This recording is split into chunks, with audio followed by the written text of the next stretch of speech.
What will Carlos Correa earn in free agency this offseason? Word coming out today from a Puerto Rican newspaper that, shocker, Carlos Correa is opting out of his contract with the Twins. So, what will he earn after what was a very good 2022 season, albeit not in the clutch category early on? We're going to break this thing down from all angles on today's episode of Locked On Twins. You are Locked On Twins, your daily Minnesota Twins podcast, part of the Locked On Podcast Network, your team every day.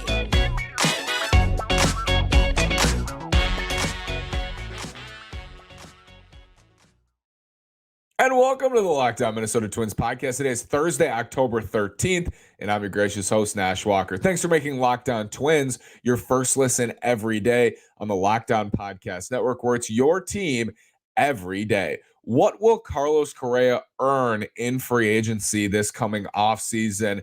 Also using his numbers from 2022, what he just did for the Twins, to analyze that in his career to this point. I think people are curious, like, what will it take? Not just for the Twins, but for anybody. Like, what will he sign for? And I'm going to make some predictions today on this show on what Carlos Correa will sign for in this free agency period, knowing what we know about the market, about who could be interested, about who has holes, about who we know would be looking for a shortstop in free agency with histories of spending. We're going to look at all those things today. So how much will Carlos Correa earn? I think for Twins fans, it's really important to take a step back from the 2022 season. And even if we just go back to when Correa signed after the lockout, shortly before opening day, remember the feeling around that signing, around Carlos Correa as the number one free agent on the market. It feels to me there's been somewhat of a loss of understanding how good Carlos Correa is and how good he was coming into this year and how young he was and how he's viewed and how he's, perceived. I think he is one of the best players in baseball, and he is the best defensive shortstop in baseball. Defensive runs saved since 2019. Nolan Arenado is first with 61. Mookie Betts second with 49. Matt Chapman is third with 42. Fourth on that list is Carlos Correa. He's the best defensive shortstop in the league. He won a platinum glove in 2021, and he combines that with a great bat, and he has the postseason pedigree. He's one of the best players in the league, full stop. I think because Correa didn't hit in the first half of this year with runners in scoring position, some of that was lost. Like, there's still this feeling, and I can feel some of it too, like, this guy's not, he's not that guy. He's not an MVP caliber player. He's not one of the best players in baseball. I think there's that feeling. I'm not saying you're wrong to think that what we just saw from Carlos Correa, if your idea of like an MVP level season is much better than that, yes, of course. Like, that wasn't an MVP caliber season from Carlos Correa. In 2021, he had an MVP caliber season for the Astros. He was worth over 7 wins above replacement. He was tremendous for them.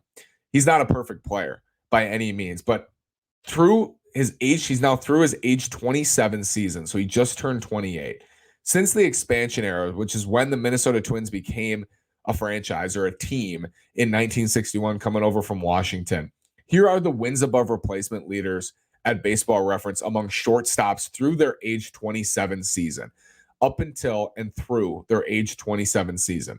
Alex Rodriguez is first, 63.6 wins above replacement. Second is Robin Yount, 44.7 wins above replacement. Third is Cal Ripken Jr., 43.6 wins above replacement. So 3 of the best players the game has ever seen: Alex Rodriguez, Robin Yount, and Cal Ripken Jr. You know who's fourth? Carlos Correa at 39.5 wins above replacement. Fourth most wins above replacement among shortstops through their age 27 season. And the reason WAR really likes Carlos Correa is because it's a defensive stat too. He brings a lot of value defensively and at a position that requires a lot defensively. One of the toughest positions on the field, if not the toughest, I would say second to catching. So top 4 in wins above replacement since the expansion era through a shortstop's age 27 season. Let's look at his bat though. Let's look at his bat, because wins above replacement, clearly defense is weighted in that. Just his bat, which would be OPS plus, is my favorite to use. I know weighted runs created plus. I like OPS plus because I like Baseball Reference platform, and I like both, and it's close enough where I'll use OPS plus. I'll use both of them. But highest shortstop OPS plus through age 27 season. We know 100 is league average for OPS or for OPS plus. 100 is a league average OPS. Expansion era, since the expansion era in 1961, minimum 3,000 plate appearances. Here is the highest shortstop OPS plus through an age 27 season. Number one, Alex Rodriguez, 144. Number two is Hanley Ramirez, one of my favorite players when I was young. I loved Hanley Ramirez, 132. Third, Carlos Correa at 129. Fourth, Cal Ripken Jr. at 125. And fifth is Derek Jeter at 122. So Carlos Correa has the third highest OPS plus since the expansion era among shortstops through their age 27 season. So to this point, he is top four in his class, basically, of shortstops at his age in the last 60 years in wins above replacement, and he's top three in OPS plus. His bat's there, his defense is there. If we just look at no age, highest OPS plus among shortstops since the expansion era, minimum 3,000 plate appearances, Correa is tied for first with Corey Seager at 129. Nomar Garciaparra is third on that list at 124. And you might be thinking, well, offense is way up from back then. Yes, but this is era league adjusted. OPS plus is adjusted for the season, for the era, for the league. It's adjusted for all of those things. He's 29% above the league average today. Nomar Garciaparra was 24% above league average in his day at shortstop. So it's Correa and Seager. And this is funny to me because you know who just got a 10-year, $325 million deal in free agency last year? Corey Seager, who's tied with Carlos Correa at the exact same age as Correa is now. Correa is going to do really, really well in free agency. We know that. We know that. I wanted to just remind folks how special he is in the history. Like, he's historically good for his age as a shortstop defensively and offensively. We know he's going to get a lot. How much is a lot, and what else will impact that? First, a word from Roan. It's so hard to find super comfortable clothing, dress shirts for men. It's tough. They're uncomfortable. They're tight. They're never your size. Well, Roan is here to fix that. The dress shirt was due for a radical reinvention, and Roan stepped up to the challenge. Roan's commuter shirt is the most comfortable, breathable, and flexible shirt known to man. And here's why. Roan's comfortable four-way stretch fabric provides breathability and flexibility that leaves you free to enjoy what life throws your way, from your commute to work to your 18 holes of golf. With Gold Fusion anti-odor technology, you'll be smelling fresh and clean all day long. And on top of that, Roan is 100% machine washable, so you can ditch the dry cleaner altogether. I've heard amazing things about Roan. So comfortable. It's sleek. It's great. The commuter shirt can get you through any workday and straight into whatever comes next, whether it's golf, whether it's just hanging at home.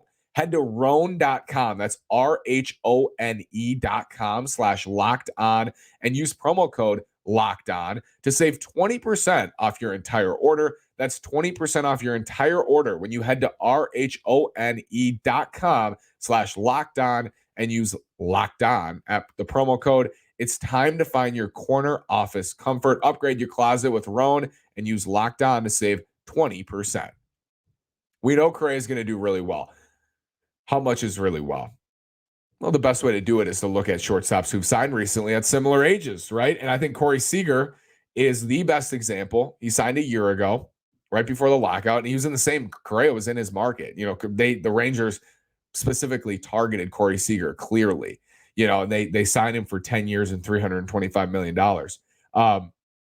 Corey Seager was a little bit older than Carlos, is now, but basically the same age, right? They're coming out of their age 27 seasons. So same age, you know, same situation. Carlos Correa and Corey Seager a year ago. Seager got 10 for $325 with Texas. Also represented, this part is important, by Scott Boras. And Carlos Correa switched agents, now represented by Scott Boras. And Boras was a huge part of his 1 year, $35 million deal with the Twins, 35.1 to make him the highest paid infielder of all time, for good reason, again. But Corey Seager's deal is, I bet you, Carlos Correa, if the Twins said, Carlos, what is it going to take today? What's it going to take? I bet Carlos would go to them with Scott Boras and say, I want the Seager contract, which is 10 years, $325 million. Francisco Lindor got an extension from the Mets, 10 years, $341 million. Same age, -1, like a little bit younger. I think he was like 10, 12 months younger at the time when he signed that extension, but he got more over the same amount of years. He got 10, it was a 10-year, $341 million extension for Francisco Lindor. So Boras is looking for that Seager contract. I think Carlos would love the Lindor contract. He would take 10 for 341, I'm sure. But I think Boras and Correa are looking to get $325 million in free agency, the same deal as Corey Seager. It took the Rangers to step up. I don't know if Seager would have signed for that. I mean, I don't think he would have, because you just didn't see that after the lockout. Like, Correa didn't get it after the lockout. I think there's more to that. I think Correa is a better overall all-around player than Corey Seager, but the Rangers clearly targeted Seager. Like, that's who they wanted, and that's what it's going to take for Correa. So which teams could actually look at him and say, we're targeting you? All it takes is one team. It takes one team to say, all right, we'll give you $330 million. That's all it takes. It's easier said than done for a lot of these owners, but all it takes is one. It takes one. The big markets, I think there is Correa bias in New York. I don't think the Yankees were interested in signing him, whether it's because they have, Anthony Volpe coming, or they just don't like Carlos Correa there. I think it's a little bit of both, to be honest with you. The Dodgers, he isn't liked in LA because of what happened in 2017. I don't think the Dodgers are going to sign Carlos Correa. They're also not historically known for signing long-term deals. They like shorter deals at higher average annual values, which I'm not saying is out of the question for Correa, but he's going to be going for the biggest payday here. So I don't see Yankees or Dodgers signing Carlos Correa. They didn't do it last year. I know the Dodgers had Trea Turner. He's a free agent again. I think their priority will be to bring back Trea Turner before it'll be, Carlos Correa. I just don't see him there. The clear fits to me. You have your contenders, like your playoff teams who need a shortstop. That would be the Phillies. Didi Gregorius, going to be a free agent. The Cardinals, Tommy Edman played a really nice shortstop this year defensively, but they could, if they added Correa, Edman would then get into that super utility role where I think he's better suited to bounce all around, play second, play short, play the outfield. He can do everything. He's a great defender. Your playoff teams, that would be Phillies, Cardinals, and then your next group would be the up-and-comers. The up-and-comers, that would be the Orioles, who were interested in him last year. The Giants, I don't know, an up-and-comer, but not in the playoffs. The Giants is the one that's really interesting. And then the Cubs. The Cubs, that's like your up-and-comers group that I think could look at Correa and say, let's do what the Phillies did with Bryce Harper. Like, we're not quite ready to go for a title today, but we might be in 2 years, and we want to lock up this star for more reasons than one. So in that group is the Cubbies, which there's been a lot of steam on Correa to the Cubs. I'll believe, Tom Ricketts is going to spend $330 million on a free agent when I see it. But the Cubs, the Orioles, again, I believe it when I see it with the Orioles that they'll spend all that money, and the Giants, they will. I think they would do it. I don't know if Farhan Zaidi, their president of baseball ops, I don't know if he's in to the 10-year deals. It doesn't seem like he is. Newer age. And that's another thing in this. Like, the newer modern front offices, a lot of them, and rightly so, like, these 10-year deals get ugly almost every single time. Like, I can guarantee you the Harper contract will get ugly at the end. The Machado contract will get ugly. The Garrett Cole contract will get ugly at the end. But they sign the guys for the first 3 or 4 years of the deal and hope that outweighs the next 5 years of the deal. But what you've seen is, unless we're sure we're going to win the World Series next year, I think a lot of teams are just like, why would I sign this guy for 10 years? If it's going to take 3 years for us to get back into real contention, and those are his prime years, like, what am I getting? Right? Like, how one guy can't change everything for you. And for the Orioles, like, Correa, yes, would make them better. Yes, they nearly missed the playoffs. But to me, there's a lot of work to do still in Baltimore. For me, there's a lot of work still to do in Chicago. For me, there's work to do in San Francisco. But I see those three teams as potential threats below the contenders, which would be the Cardinals and the Phillies. Could it be the Red Sox? Could they let Xander Bogaerts go, bringing Correa instead? That's possible as well. So those teams, and then this is with the Twins in mind. Like obviously the Twins are a fit. He played for the Twins last year, so obviously the Twins are a fit. The Angels are a potential fit, although they're up for sale, and I don't see them signing a monstrous contract for a free agent at this point. So those are the clear fits to me. It would be Cubs, Phillies, Cardinals, Orioles, Red Sox, Giants, and the Twins. But that's like, if he doesn't sign with one of those teams, I'll be really surprised. Could like Seattle come in and move JP Crawford off short and sign Carlos Correa? Sure, that can happen. Like something crazy could happen. But I would put all my dimes on him signing with one of the Cubs, Phillies, Cardinals, Orioles, Red Sox, Giants, or Twins. So that's a big group of teams. And this, all it takes is one. It takes one of those teams. I have a feeling it's going to be the Phillies that steps up and says, we'll give you $300 million. That's all it takes is one.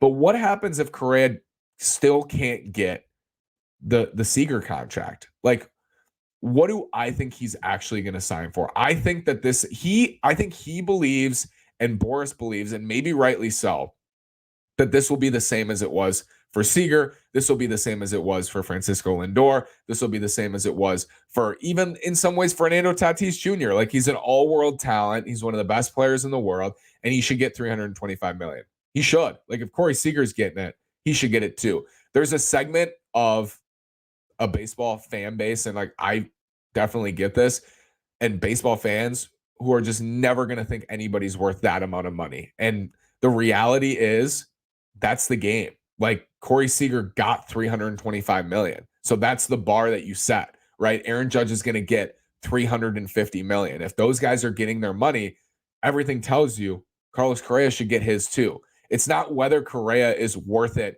$350 million in your mind. Is Carlos Correa a $350 million player when you put it into perspective with other free agents who have signed and other free agents of his caliber? And the answer is yes. But I don't think he's going to be treated the same. And I'm not using this as like an angle of how the Twins can get in on this. Like, honestly, this is more of a overall umbrella view of the entire situation. I don't think Correa is viewed the same because of 2017. I think there is stain in the bigger markets, which hurts him. And I don't think he's going to Texas. I think there's stain on him in New York. There's stain on him with the Dodgers, and those teams would be in. I think the Yankees, if his name wasn't Carlos Correa, I think the Yankees would have been really interested in him last offseason, like enough to go after him. Now, they do have their top prospect is a shortstop in Volpe. They have Aaron Judge is an impending free agent this year. They need to re-sign him. Like, they have to. They're the Yankees. Those things are included in that. I just don't think Correa is going to be viewed the same as these other guys because of the Astros thing and because the bigger markets are not going to be involved on him. Like, the Mets aren't going to do it. The Dodgers will not be involved, and the Yankees will not be involved. Is it possible the Dodgers or Yankees get involved a little bit? Yeah, I just don't see him landing there. And I could be wrong. I just don't see it. I mean, if the Yankees didn't do it last year, they're not doing it this year. And if the Dodgers miss out on Trea Turner, it's possible. I just don't see it with how things went, in 2017 and with the Astros. I don't see that happening. So if you don't have the bigger markets, you have to hope that, you're hoping that the Phillies, Cardinals, or Baltimore, or like the Giants, you're hoping one of these teams steps up. Very possible, and maybe even probable, that one of them will with what he's looking for. He's going to get paid a lot of money. The question is he going to get what he's looking for in free agency? And to me, he played 136 games. He hit 291, 366 on base. He slugged 467. OPS plus was 140. It was one of his best seasons of his career offensively. 24 doubles, 22 homers, 5.4 wins above replacement at Baseball Reference. This is a very, very good player. He didn't really hit with runners in scoring position in the first half of the year. It hurt the Twins. But I've said over and over and over, I'm not worried about Carlos Correa long-term hitting with runners in scoring position. And I don't think front offices are concerned about one of the best playoff performers of all time at age 28 and his ability to hit in clutch spots. It's not a problem for him. It wasn't the first half of the year. I think the shortened spring training, I think him signing late, the finger, and then he got COVID. I think it screwed things up, but we saw in the second half the player he's capable of being. It just came at an opportune time for the Twins because nobody else showed up at that time. He's a superstar. He's a superstar level player. And if it was any other situation, like if his name wasn't Carlos Correa, if he didn't have that stain on him from 2017, I do think it would be like, I do think that has an impact. I really do. I'm not saying I have like necessarily a problem with it. Like, I'm not saying morally, I think he should make less. I'm just saying, I think because that impacted the Dodgers, because it impacted the Yankees, like there's just this feeling that they're not going to mess with the Astros of 2017. Like, they're not going to sign Carlos Correa. They're not going to ever sign Jose Altuve. Like, that's just not going to happen. That's how I view the situation. My prediction is he does not get Corey Seager money. My prediction is he does not get $325 million. So if you set the over-under at $299.5 million for what Correa's overall contract value is, I would take the under on that. I think he's going to make less than $300 million on his next contract. He absolutely could make more. Trea Turner's a free agent. Dansby Swanson's a free agent. And Xander Bogaerts is a free agent. They could just go back to their teams, and it's just Correa floating with all these other fits. You take out the Red Sox in that case, and someone might do it. But I think he's going to find in free agency that he will not get offered the Seager contract. He might. I could be wrong. I've been wrong plenty of times before. I just don't think that's going to happen for him. Which, yes, I do think that opens up the door for the Twins. And Derek Falvey said, we're going to try to retain him. And I don't know what that means, what try means, but he did use the word creative. We're going to try to get creative. Would Correa sign, a 7-year deal at $30 million a year with opt-outs after year 3, opt-out after 4, opt-out after 5? Like, if you gave him more leverage but less money, would he be interested in something like that? Maybe if he gets further away from the scandal, even further away, and he's his own free agent shortstop, he's the only guy out there with a better market. Could he get more? That's possible. Something like that happens. If Carlos Correa was willing to sign for 7 years at $30 million a year with a couple of opt-outs, Twins should be all over that. There's no excuse for that. It does get different when it's 325, 330, 335, 340 million. That's an absurd contract in general, but when it's put into perspective, it is right on par, with Corey Seager, with Francisco Lindor, and he's right on par as a player with those guys. I'm super interested to see how this plays out. So my prediction is he doesn't get Corey Seager money. He makes less than $300 million on his contract. He'll make a lot of money. My other prediction is that it will take him a while to sign because I don't think he's going to get offered what he's looking for early on in free agency. Thanks so much for making Locked On Twins your first listen every day on the Locked On Podcast Network, where it's your team every day. Now make your second listen the Locked On MLB Podcast. MLB expert Paul Francis Sullivan brings humor, passion, and unique perspective on every team and the biggest stories around the league. Follow the #1 daily league-wide podcast, Locked On MLB, on the Odyssey app, YouTube, and wherever you get your podcasts. Thanks so much for listening. Let me know what you think in the comments. Have a great day. And as always, go Twins.